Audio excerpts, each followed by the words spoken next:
Welcome back to Equal Time Soccer. I am Mark Pravratsky. I'm excited to have a 218er with me. It's always nice to text another 218, Sharon, as someone who's from the North. We have the head coach of Superior City FC in the new UPSL Midwest West. Yes, I said that correctly. And also the head coach of the ESCO women's high school team, Sharon Lahti. Sharon, welcome. Thank you. Well, I'm excited to have you. Like I said, it is an exciting thing for me personally. I spent a lot of time living in Duluth, so the Twin Ports getting this type of team for young women in terms of players and development, and then just in terms of fans of the game is a very exciting thing. How did you first hear about Superior City coming into UPSL? I heard it through connections within the soccer community. Mm-hmm. Uh, we have a lot of coaches in the area that coach high school, and then during the summer, we are coaching for another soccer club in the area, Gitch. Yep, yep. So yeah, the men's Superior FC coach, Otto Birdie, he's Mm-hmm. a Gitch coach, and they were looking. Yeah. Yeah. Yeah, Gitch is one of the biggest. Or maybe it is by far the biggest in Duluth. I definitely know it's one of the bigger ones in terms of broad youth. Lots of teams, lots of fields. It's probably the highest numbers. So, is that where you've been coaching? How long have you been coached with that club? Um, well, this goes back in history. So I first started coaching in Gitch in the 90s, Mm-hmm. just a Yeah. few years after Gitch was founded. And then coached for several years there and then took time off as my kids were growing up Mm-hmm. and just returned to that club just a couple years ago. Oh wow. Okay, cool. Well, yeah, I want to ask you about your past in the game a little bit later, but I wanted to start just because it's the biggest thing is we're only a week away. So for people who think if people don't think the summer leagues are upon us, just ask Sharon. She is 1 week from having to play a game. Basically, it is 25 hours to kickoff, I think, at home. Um, how are you feeling about your team and the preparations? We are still just even trying to get the logistics done of getting the players registered, Mhm. figuring out who's going to be playing where. We Yeah, just last week. yeah, Yeah, snow just melted like a week ago. So trying to get any turf time has been challenging. right. And then I still have players that are still in school. Yeah, of course. Yeah, Yeah, yeah. I have players that actually won't be returning to the area until after the first game. Yeah. Yeah. No, it's the tough thing Mhm. with the summer leagues of when you're able to try and get things scheduled Right. logistics wise. But Yeah. and you're fortunate. We'll talk about your roster. I mean, people are local, but still they're tied up or they have other things going on. Talk about it because it is new. Mhm. There's some teams from your division that have had men's teams in the past. There's a couple from the metro that they're pretty long established, like elite youth clubs, and now they're just adding this kind of layer. But in specifics about the teams, like not all the teams have said things about players, not everyone has said if there's streams. So I'm just curious, like for you, you're trying to prepare to play, how much do you think you know about your opponents, like in the Not, division? not much except for any snooping we were able to do on rosters through social media. Yeah, yeah. That's about it. Right. We're the women's program. This is the very first round of play. I Yeah. don't have video yet to Yeah. even start looking at other teams and what we're going to be facing. So this first game next Friday, we're going in blind but we're going to have fun. Yeah. We're Yeah. going to we're going to do the best we can and then after the first round of games there'll be some video that we can start to look at Mhm. to see how we compare with some of the other competition that'll be in the league this year. Yeah, and we will do our best. The more teams, more leagues, it makes it tougher to give any individual shine on teams. So we appreciate you taking the opportunity, but we'll do our best to be covering the UPSL Midwest West too. But the teams are Vlora FC, which we've talked about. They've been a bit more public facing with some of their at least good website and things like that. Yep. Northern Tide FC is in the St. Paul area. Granite City FC, longtime men's amateur team in St. Cloud. Yep. Tonka Fusion Elite, which is a pretty high level youth women's team. They have people in D1 for sure every year. And then St. Croix Soccer Club, similar story, a lot of youth development from the Stillwater area, and then Superior City. So you are unique in the challenge, some of the challenges you face, like, and you've coached, youth, you've coached high school. How does this compare to that experience? Like, you're building up a roster of all the local players, and you're going to try and face, a different level of competition. Mm-hmm. Many of the players that are on the roster I have seen come up through high school, and Yeah. have them from the sidelines as they have played high school, and now they're onto the college level. So I'm familiar with quite a few of them. Yeah. We'll have 3 of my players from ESCO who will be rostering for Cool. this squad, that are showing promise that they'll be playing soccer at the next level after graduation this next year. Yeah. But it's challenging in that we have 3 different colleges, and then high schools that we're pulling from. We are challenged by needing to mesh those girls together. They all experiences come from different methods and coaching styles, and so Yeah. it's fun because there's just so much that we can all teach one another. I think Yeah. that's the biggest thing when it compares to school. We're just able to execute a lot more Yeah. than our high school level is Yeah. able to do. And that for me is so rewarding because I am able to give to this team things that I have not been able to do in the past. Yeah. Well, and it's cool for you too, Sharon, because it's you testing yourself, improving yourself, and I'm sure that's exciting. And there's a certain level of because these are adults buying in, signing, so to speak, with the team, even though it's not like they're being paid. But compared to when you're a high school coach, when you're a youth coach, there's a certain thing that you're dealing with kids, and you have a certain role to play. There's different ways you behave, and then there's a different level of respect, like mutual respect. Now that you're dealing with the next level. Yeah. And you said, I mean, the challenge of I was thinking of it differently. You're saying, well, the challenge of mixing the players, but you actually have pretty good clusters of players. You really pulled from all the schools. You did. Maybe nobody is from 30 miles away or more. It's crazy. Like Two Harbors, Cloquet, Esco, Yeah. Duluth, Superior. So hyper local, which, to be honest, that's impressive too, because Duluth FC, I joked, but I'm wearing that's the men's summer league team in Duluth. They do it different. I mean, they have local talent, but they have 10 guys from England or something, and so yeah, I'm sure a lot of your players have played each other in high school. They all know each other. Yeah. And from some competition they've Right. played, whether it be UWS playing Saint Scholastica, and Of so course. each other just recently in this last season, or Yeah. on the same team in high school or against each other in high school. Yeah.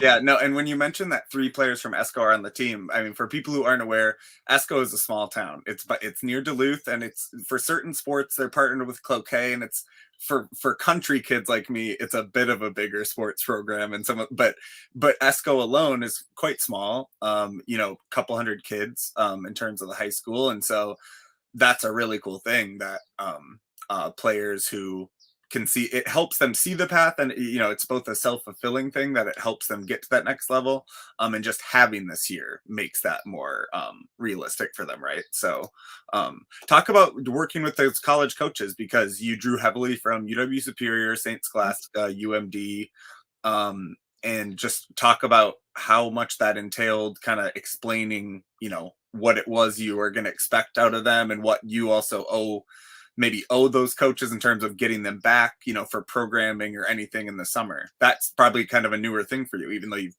done a lot of coaching conversations. Yeah, so for UWS, we have quite a few UWS players. Yeah. Really ensuring for them that they are going to go into their next season fit, maybe with some new perspective on Yeah. soccer tactics. Mhm. For them, it's just extending their play. We have one player from UMD. We're hoping get a few more from there. So I've been in conversation with the head coach over there, Mhm. with Greg, who I formerly played for. Um, Nice. I didn't realize that. I knew you were alum, but that's cool. Yeah. um, and maybe next year as we establish ourselves and Yeah. if our ability to compete at this level, we might Mhm. attract some additional players from UMD. But some of them just need the summer off, Yep. and I know quite a few of them are still nursing injuries. We don't want to, exacerbate anything like Yeah. that. Yeah. And Yeah, they're high achieving people for the most part as students. So they're doing internships, they're doing they do a lot of things. So yeah, but like you said, I'm sure that will change. If coaches can see that coaches and players know it's a setting that's good for them to go into and productive, all the better. And you could, maybe start stealing just like a couple ringers from the suburbs, Sharon. You can snag some. you get to summer in beautiful Duluth, play soccer multiple times a week, and then Golden. travel a little bit. But yeah, we've offered housing. We Mhm. tried everything we can do to attract. Mhm. Yeah, I mean, I don't want to show my bias, but I love Duluth. So yeah, I'm biased, absolutely. But I'm honest about it. Um, talk about your. This was just your first year coaching ESCO last year, right? Or So I've been as with a full time. quite a while. Yeah, Uh, I have I have not taken a head coaching position anywhere. As we were just talking about before we went live, that I full time, not at the school. I'm not a teacher. right. Um, Care, and those schedules can be very unpredictable at Yeah, times. Work in patient care, and so I had always been very reluctant. We had a change in our coaching staff, and it is really challenging to find coaches in this area. And mhm. so, what I didn't want to leave the girls hanging. And, Yeah, they are like my family, and so I had the blessing of a flexible work environment and support from my employer to be able to yeah. coach. And so took over the head coaching position this last year, and they Hmm. was going to be different, Yeah, um, kind of at the helm, and it turned out to be a more successful season than I anticipated, yeah. and get a state berth this year, first time in a long time. Hmm. Yeah. Yeah, Section 7A champs, baby. That's it. I knew that was your first time you're being the head coach at Yep. ESCO. I didn't realize you hadn't really been a head coach, or at least not as your main thing in a long time or ever. Yep. And here we are. You did it, and 6 months later, you're like, well, I guess I might add on a little more, Sharon. So you're adding on something way bigger now. That's exciting, though. Did never expected to be doing this. I've always stayed in the shadows a little bit and just helped out as much as I can within programs. Yeah. Um, just like with, any type of career, and you have kids and family, that Mhm. those take priority, and that changed. My youngest graduated, Yeah. Yeah. and he graduated a year ago, Yeah. and allowed me to have some extra time to be able to do things that I love, and soccer's a passion. Yeah, that is really cool, and I mean, in no small way, it caught my eye, Sharon, because there aren't enough women who are the head coaches, or let alone coaches in general in the game. And so we try to reach out to any coach in Minnesota or has a position, and because it's both the players getting a chance to up their game and profession. It's also the same for you. It's the same for me because I get to talk to you about it. So I'm just doing this for fun. It's great. Um, Well, and and it's because of it, there's so many things that we juggle, right? Between Yeah, work, family, and if you don't work in the educational system, then adding in a coaching position is just it's an additional thing that you're adding on top of your normal workday. yeah, yeah, Yeah. and it's yeah, and not and Lisa would say, yeah, it's for the love. It is not for the dollar. Although that's what's coming. You're going so quick though, Sharon. It's going to be professional. We're talking about soon. So then, Oh, I when don't. but it is a very cool thing to have a team like this in Duluth too, because Duluth has the Huskies in the summer, which is the Yep. college baseball team, and they have a really cool historic stadium that's cool, and there's tons of minor league Mhm. boys hockey that is like really rampant in every arena and everything. And so there isn't a team. This is a cool focus for the team. I mean, to be able to have a women's team in the region, Mhm. people are desperate to support women's soccer. They want to. It's growing. When I moved to Minnesota in the early 90s, there wasn't anything here. No. There wasn't. They had a small women's program at Scholastica. UMD was just starting Yeah. their program. Even Gitch was just a couple years in existence at that time. Mhm. Uh, so in the last 25 to 30 years, soccer really has evolved here, and Mhm. I'm excited for these young women because they're going to be pioneers of something that hopefully is here in 20 years itself, is Yeah. an opportunity for women to play soccer in Minnesota. Yeah. Well, and it's a good timing this summer. The most popular sports team probably in the country, the women's national team, will be playing, and like not at the worst times either. They'll be reasonable to watch. And so if in Duluth, for people who don't know, Joe, I'm going to ask you about this, but Duluth has 4 TV stations of its own, just like the Twin Cities does, but there's a lot less people and there's a lot less sports teams to cover. So you will be on, TV news. When I moved there, that just was surprising to me. I didn't quite think of that. And Mhm. so, you were on TV multiple times being interviewed about being the ESCO coach. You Yeah. know, a coach of a small high school in the cities doesn't catch on Care 11 very much. So it's a cool thing. Hopefully, a good opportunity. We have to get into the UMD days after this quick break from our sponsor. And this show is brought to you by Pence Homes. As you know, whether you're buying or selling, if you're looking to do some projects in your current home, Nate and Lydia can help you find what you need financing for a basement remodel, looking at a second bath, or even a workspace now that you are working from home. Pence Homes and their preferred lender, Angie Shearer, with Luminant Financing, can help find the right financing tool for you. Go to pencehomes.com to learn more, or find them on social media at Pence Homes.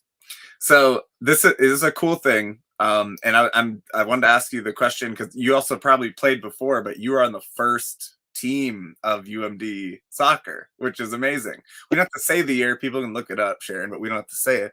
You were incredible. You were listed. They don't inaugural women's team at UMT. There we go. And you were listed like the top 25 players of 25 years, which is cool. I mean, yeah, let's I did talk about my homework. Yes, I was. this. You'd be surprised, Sharon, actually how much time, it's to do this. But I wanted to ask you before playing at UMD, because it was like college soccer was only so new from then. Like you're in the early time, especially of D2 and Yeah. in Minnesota. But when did you first play the game? How old were you, and what was the name of your team? Do you remember? I do not remember that. I was 5. I grew Ah, up I grew up playing soccer in Southern California. yeah. And soccer was a huge part of my Mhm, youth and growing up, and mhm. opportunities on the coasts, right? And even when you look at the women's teams now, that's where you're going to find a lot of your Yeah, talent, where yeah, the team up is on the coast. yep. So, but soccer wasn't going to be in. Here's the ironic thing: soccer was not going to be something that I was going to pursue after high school. Yeah, I was not planning on playing. I was actually planning on pursuing music. yeah. Um, I moved to this area Mhm. and just happened to inquire about whether or not they had a recreational soccer team at UMD. Yeah. And they thought, oh, they're just starting one. The coach just got hired. Uh-huh. Okay. Love And it. rest is kind of history. Um, it's So great we don't have any fun recruiting stories from Sharon in the 90s. stories.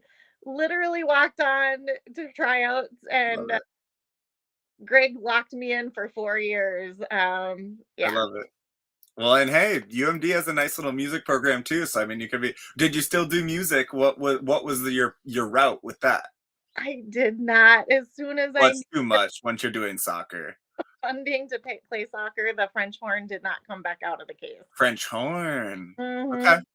cool. But I'll say that I'm paying it back a little bit because my son now, who's attending UMD, is playing in the music program. So, Oh, nice. Well, and what is he an athlete too, though? he played basketball in high school. Uh-huh. Long tradition of basketball at Esco High School, and Yeah, he is not playing after high school. yeah, So he's pursuing music. cool. It's a better look. I'm one of those, Sharon. I thought I was going to play Division 3 soccer. I got the training kit for the summer, and I was like, nope, that's not. I'm not. Yeah, well, I was like, you don't need me. I'm like, let me go to the choir. So it worked out. Yeah. Yeah. What music? What does your son do in music? He is a trombone player and he is playing in their Cool. jazz groups. Yeah. Good for him. Very cool. Yeah. Very, very cool. Yeah, Esco, if anyone wants to Google the Traps, TRAPP. Hmm. Yeah, they were something to watch. I watched each of them once at least in high school when I was up there because I was like, I gotta go see this. They were seven, a 7'2" boy, Adam, and Savannah was 6'9", probably. Yeah. The women. So I'm sure, yeah, they had a lot of fun as local celebrities during that time, I bet. A lot of attention. That's fun. When did you think of coaching? Because I mean, probably the fact that you actually played in college, you're like, oh, there's more going on in the game, maybe than for me than I thought. But when did you actually then start coaching? Right away, actually. Mhm. There was need for coaches Yeah. and that I was playing at UMD. Um, Being that Greg Kane, the UMD head coach, was Mhm. one of the founders of Gitch, Yeah. had he had coaches right there at his disposal, right? Like Can't players, really say no either. you're gonna start coaching. And so that's when I started coaching, Yeah. was as a player and would take those young teams and Yeah. started developing coaching skills at that time. So I've been coaching since I moved here, Hmm. early 90s. Yeah. Hey, look, I was playing then too, Sharon. I started playing on a team right when you were playing at UMD. We were on the same journey, a little, just a little bit. What when you were coaching at the early days and now, like I think I was seeing maybe on the Gitch website you do maybe younger ages. Do you have a specific age or do you have like do Well, you there's reasons why I do love like U10 to 12. okay. There's so much going on at Yes, that there is. Yeah. development. Yeah. Uh, Currently, I have U12, so we're getting a little bit more into the tactics of soccer and Yeah. learn strategy, and not so much focus on those basic skills. Yeah. Um, that, but they're still playing 9v9. We haven't gotten to the They point are. Okay. of Hmm. I I'm limited as a high school coach on the contact I can have at a certain age, and so I do need to Oh, yeah. in the youth area unless I'm coaching a team that does not have any potential ESCO soccer Uh, players. that's funny. Yeah, I get it. I guess. So yeah, that's funny. Do you coach? Do you especially do girls teams or do you coach boys? Is it mixed? Like, what's that like? I have in the past coached boys teams, but specifically more of the girls teams. Yeah. I think that it's important for them to be able to have Hmm. a role model, that female role model, Yeah. and get out there and kick the ball around with them, Hmm. show them Yeah. show them the ropes, and also that there's things to aspire to too. Hmm. Yeah. So, Yeah, and it's good for the boys and everyone to see a woman coaching. Where you're like, yeah, well then, why couldn't they be my? mhm. There's so many men coaching women's teams. You could coach the ESCO men. I'm sure you'd do just fine. Or the cloak. Well, it's CEC for the locals up there. I think. Yeah. Um, And yeah, I was just going to ask if we've talked to coaches who, especially like players more when they're just like filling into whatever team. And they said they've got a lot of joy out of coaching the boys side of just like, it's different and kind of they notice trends, which of course you would in 12 and 10-year olds. Yeah. And I was going to ask, did your son play? Did you try to get him to play? Was it also because like no or other, and yeah, I don't know if you had kids in the game. Neither of my kids played soccer. Yeah. As toddlers, they do remember going and watching mom play soccer. I was playing in the women's league here in Yeah. the area. They do have memories of that, but neither one of them played soccer themselves. They were too caught up in hockey or what? In the no no Mm, sports. Yeah. Connor, when my youngest played basketball, not soccer. Right on. All Yeah. right. Hey, they can do it. That's okay. I mean, you clearly didn't force it on them if you didn't make them stay in it. I mean, part of it is if you were already driving to practice, Sharon, it's like, look, we're gonna do soccer this summer if I'm already going to the fields at Gitch. Oh, And get them in. Music is the connection. Who do you have? I mean, this is something people ask me. I'm a bartender at a soccer bar in St. Paul at the Black Heart. So people ask me all the time, like, what's your team? And growing up in northern Minnesota, like I did go to a couple of Thunder games when we'd go to like a tournament, right? And I think they did have a W League women's team for a while. They might have been called the Lightning.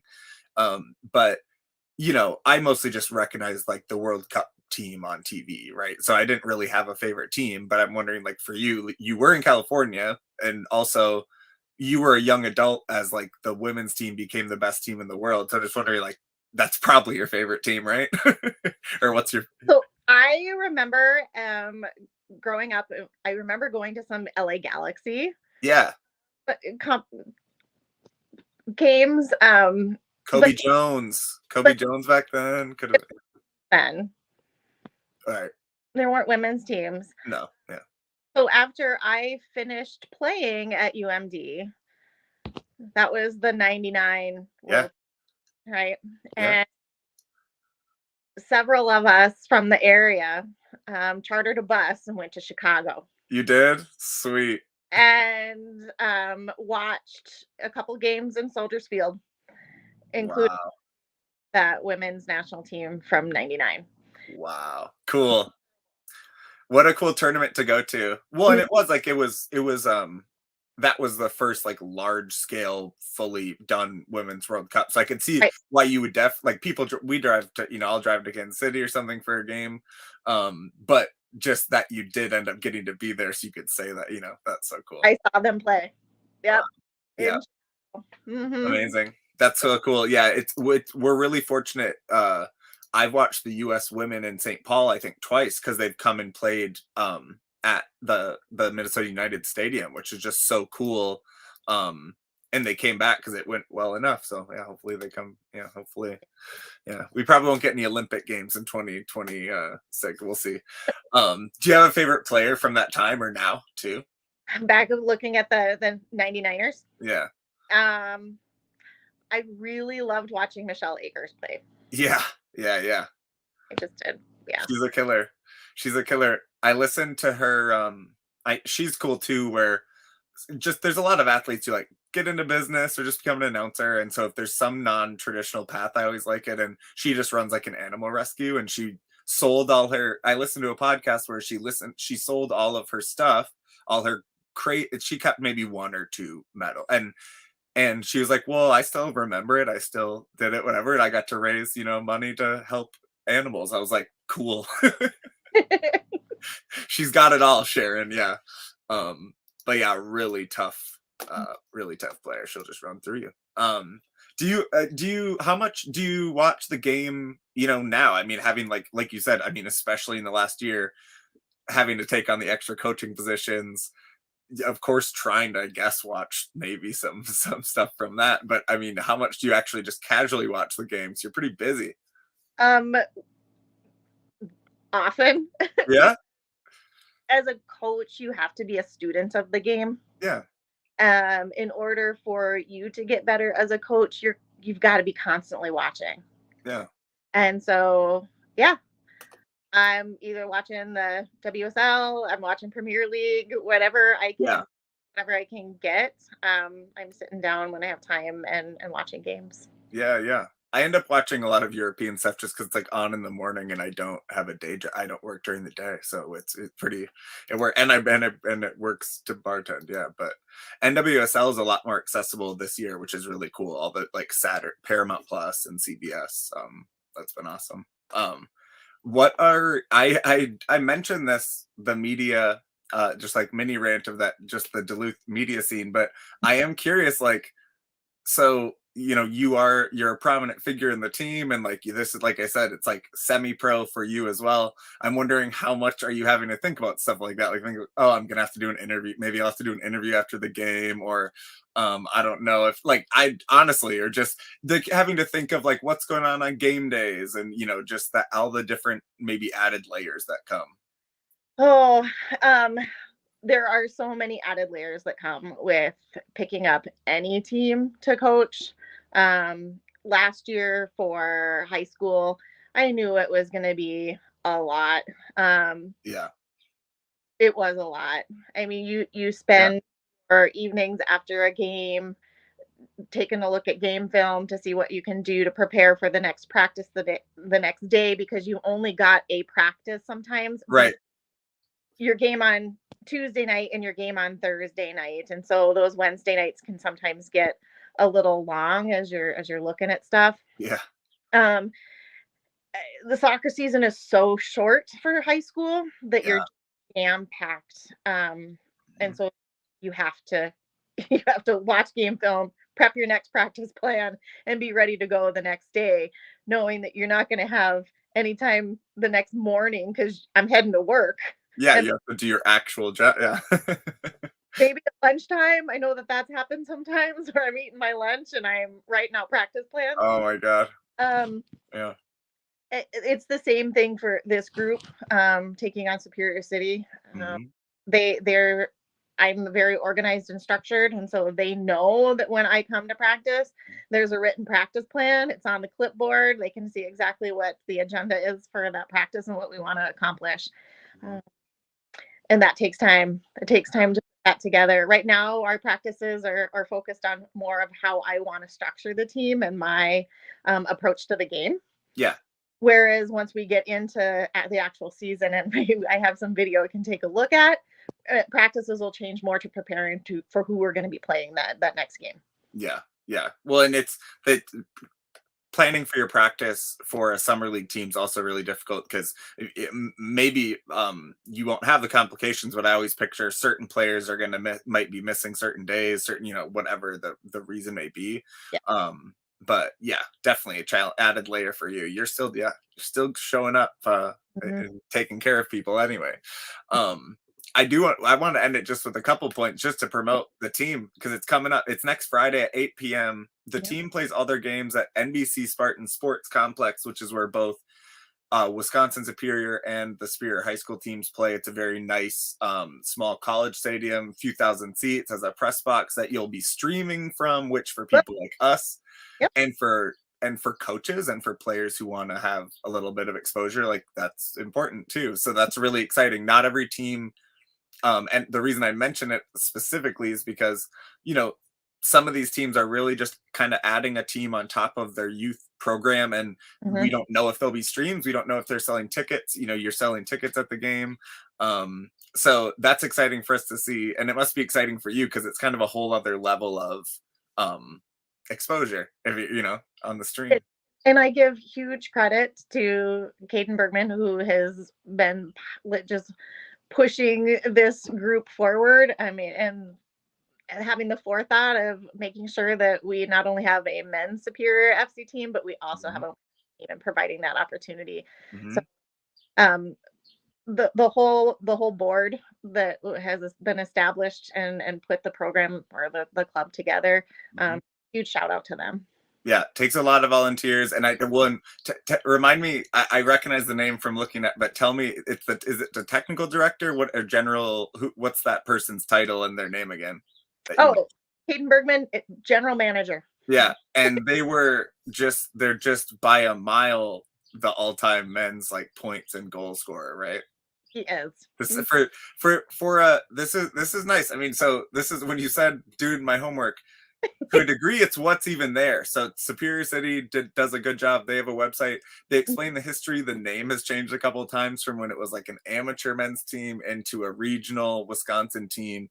Yeah. Now, kind of an umbrella group that has both a team in Hayward. They have men's and women's team. It's a lot pretty quickly, to be honest. Yeah, It's huge expansion for them, coming out of Hayward and moving the mhm, club here to the Duluth Superior area, yeah, but knowing that that really needed to happen in order to grow, yeah. and it's growing fast. Yeah, it is. Yeah. I wanted to ask you too because I was gonna say credit to this crew for prioritizing having a women's team, which like there are a lot. The WPSL and the W League start a week after you all start. So I'll put together something written just to explain the basics. We've done some social posting about it, but there's a lot of teams now in Minnesota. And what I was going to ask you about is also for home games and for things like that. I mean, people are selling tickets. Should people expect um, any potential, like if Duluth FC were to start a team, would you be for that for them to join you to be a rival? I'm wondering as well. Oh, Or would it be like, oh, we don't have enough player, like as in like they should start a women's team and get into the game as well?